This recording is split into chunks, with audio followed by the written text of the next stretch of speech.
तुम्हें भी लगता है कि तुम घंटों पढ़ते हो, सब समझ भी लेते हो, लेकिन एग्जाम हॉल में सब भूल जाते हो।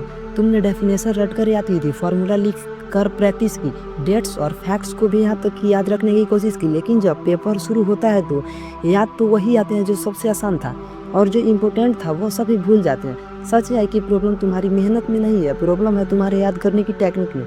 दिमाग कंप्यूटर की तरह काम करता है, अगर इनपुट गलत है तो आउटपुट भी खराब होगा।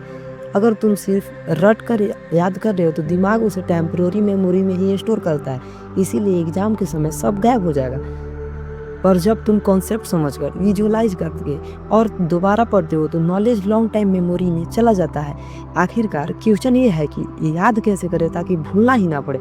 सबसे पहला तरीका है विजुअलाइजेशन। हर जानकारी को एक तस्वीर से जोड़ो। जैसे अगर तुम्हें बायोलॉजी में डीएनए स्ट्रक्चर याद करना है तो उसे पीढ़ी की तरह इमेजिनेशन करो, जहाँ हर स्टेप एक बेस पेयर पर हो।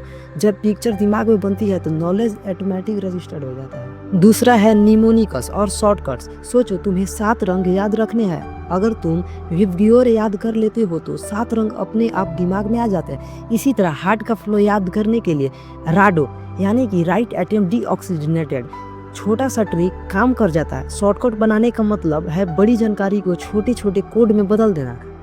तीसरा है एक्टिव रिकॉल।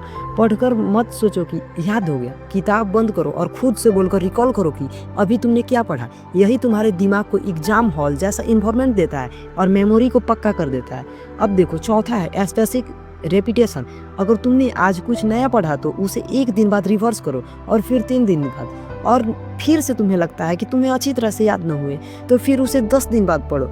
इस तरह दिमाग भूलने से पहले उसे दोबारा याद कर लेता है और नॉलेज परमानेंट हो जाता है। पांचवा फैनमैन टेक्निक। जो पढ़ा है उसे किसी और को एक ऐसे समझाओ जैसे वो 5 साल का बच्चा हो। अगर तुमने फ्लुएंटली समझा पाए तो समझ लो कि नॉलेज तुम्हारे अंदर बस चुकी है, और अगर कहीं अटक गए तो वही दोबारा पढ़ने की कोशिश करो, उसे अंडरलाइन करो और उसे एक नोटबुक पर नोट करो, क्योंकि तुम्हें वह हर बार भूल सकते हो, इसीलिए तुम्हें और उसे अच्छी तरह से पढ़ने की जरूरत। छठा है प्रॉपर स्लीप और हेल्थ। बहुत से स्टूडेंट पूरी रात जाकर तो पढ़ते हैं और सोचते हैं कि यही सबसे बड़ी डेडिकेशन है, पर ऐसा नहीं है।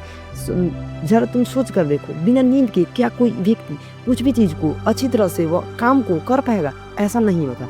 नींद में इतनी ताकत होती है कि वो हमारी इमेजिनेशन पावर को बढ़ा देता है और हम जो भी पढ़ते हैं उसे एक लॉन्ग टाइम मेमोरी में लॉक कर देता है। 7 से 8 घंटे नींद दिमाग की एक हार्ड डिस्क की तरह काम करती है, जो पढ़ा है उसे परमानेंट बना देती है। लेकिन क्या सिर्फ पढ़ाई और नींद ही काफ़ी है? असली ताकत तो उस चीज़ में है जो अक्सर स्टूडेंट ओवरलुक कर देते हैं। वह सीक्रेट है जो तुम्हारे माइंडसेट और फोकस में छिपा है। मेमोरीज कोई एक मैजिक नहीं है। जैसे लोहार आग में लोहे को तपाकर उसे तलवार बनाता है, वैसे ही सही टेक्निक तुम्हारे दिमाग को साधारण से असाधारण बना देती है। हर बार जब तुम विजुअलाइजेशन करते हो, एक्टिव रिकॉल करते हो या स्टैटिक रिपीटेशन करते हो, तब तुम्हें अपने दिमाग की फ्यूचर के लिए तैयार करते हो।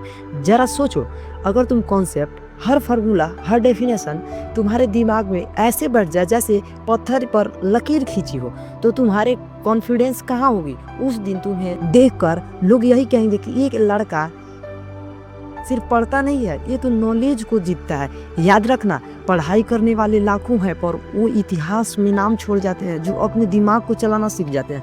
तो अगली बार जब भी किताब खोलो तो बस पढ़ना मत, अपने दिमाग को मास्टर करना शुरू करो, क्योंकि किताब सबके पास होती है लेकिन दिमाग का असली ताला वही खोल पाता है जिसके पास चाबी होती है।